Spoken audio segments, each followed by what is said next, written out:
بسم اللہ الرحمن الرحیم۔ السلام علیکم۔ آج میں آپ کو حضرت بلال رضی اللہ تعالیٰ عنہ کا ایک واقعہ سناتی ہوں۔ حضرت بلال رضی اللہ تعالیٰ عنہ سے ایک صاحب نے پوچھا کہ حضور صلی اللہ علیہ وآلہ وسلم کے اخراجات کی کیا صورت ہوتی ہے؟ حضرت بلال رضی اللہ تعالیٰ عنہ نے فرمایا کہ حضور صلی اللہ علیہ وآلہ وسلم کے پاس کچھ جمع تو رہتا نہیں تھا، یہ خدمت میرے سپرد تھی، جس کی صورت یہ تھی کہ کوئی مسلمان بھوکا آتا تو حضور صلی اللہ علیہ وآلہ وسلم مجھے ارشاد فرما دیتے، میں کہیں سے قرضہ لے کر اس کو کھانا کھلا دیتا۔ کوئی ننگا آتا تو مجھے ارشاد فرما دیتے، کسی سے قرضہ لے کر اس کو کپڑا پہنا دیتا۔ یہ صورت ہوتی رہتی تھی۔ ایک مرتبہ ایک مشرک مجھے ملا، اس نے مجھ سے کہا کہ مجھے وسعت اور ثروت حاصل ہے تو کسی سے قرضہ نہ لیا کر، جب ضرورت ہوا کرے مجھ ہی سے قرضہ لے لیا کر۔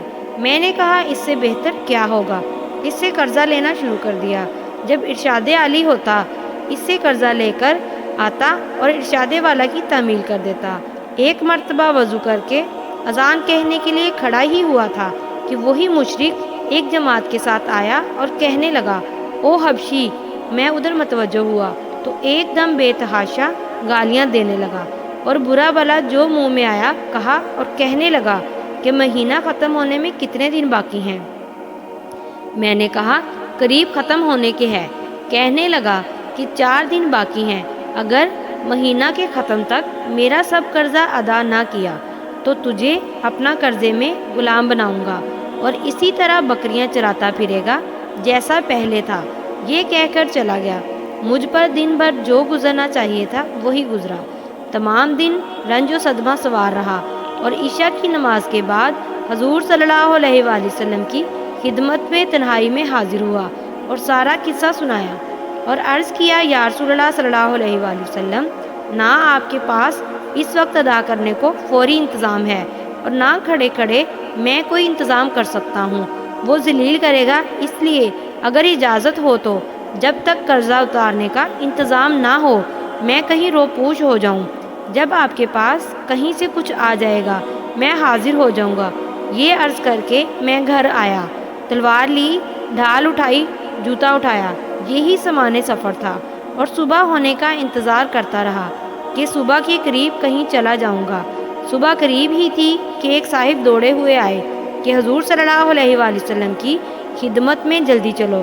میں حاضر خدمت ہوا تو دیکھا کہ 4 اونٹنیاں جن پر سامان لدا ہوا تھا بیٹھی ہیں۔ حضور صلی اللہ علیہ وآلہ وسلم نے فرمایا، خوشی کی بات سناؤں کہ اللہ تعالیٰ نے تیرے قرضے کی بے باکی کا انتظام فرما دیا۔ یہ اونٹنیاں بھی تیرے حوالے اور ان کا سب سامان بھی۔ فدق کے رئیس نے یہ نذرانہ مجھے بھیجا ہے۔ میں نے اللہ کا شکر ادا کیا اور خوشی خوشی ان کو لے کر گیا اور سارا قرضہ ادا کر کے واپس آیا۔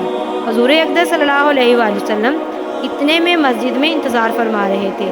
میں نے واپس آ کر عرض کیا کہ حضور صلی اللہ علیہ وآلہ وسلم، اللہ کا شکر ہے، حق تعالیٰ نے سارے قرضے آپ کو سبکدوش کر دیا اور اب کوئی چیز بھی قرضے کی باقی نہیں رہی۔ حضور صلی اللہ علیہ وآلہ وسلم نے دریافت فرمایا کہ سامان میں سے بھی کچھ باقی ہے؟ میں نے عرض کیا، جی ہاں کچھ باقی ہے۔ حضور صلی اللہ علیہ وآلہ وسلم نے فرمایا کہ اسے بھی تقسیم کر دے تاکہ مجھے راحت ہو جائے۔ میں گھر میں بھی اس وقت تک نہیں جانے کا جب تک یہ تقسیم نہ ہو جائے۔ تمام دن گزر جانے کے بعد عشاء کی نماز سے فراغت پر حضور صلی اللہ علیہ وآلہ وسلم نے دریافت فرمایا کہ وہ بچا ہوا مال تقسیم ہو گیا یا نہیں؟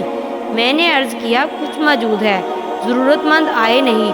تو حضور صلی اللہ علیہ وآلہ وسلم نے مسجد ہی میں آرام فرمایا۔ دوسرے دن عشاء کے بعد پھر حضور صلی اللہ علیہ وآلہ وسلم نے فرمایا، کہو جی کچھ ہے؟ میں نے عرض کیا، اللہ جل شانہ نے آپ کو راحت عطا فرمائی کہ وہ سب نمٹ گیا۔ حضور صلی اللہ علیہ وآلہ وسلم کی حمد و ثنا فرمائی۔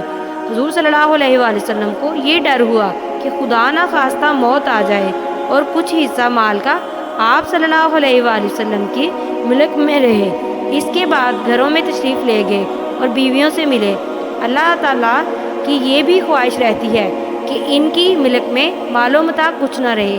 پھر حضور صلی اللہ علیہ وآلہ وسلم کا تو کیا پوچھنا، جو سارے نبیوں کے سردار، سارے اولیاء کی سرتاج، حضور صلی اللہ علیہ وآلہ وسلم کو اس کی خواہش کیوں نہ ہوتی کہ میں دنیا سے بالکل فارغ ہو جاؤں۔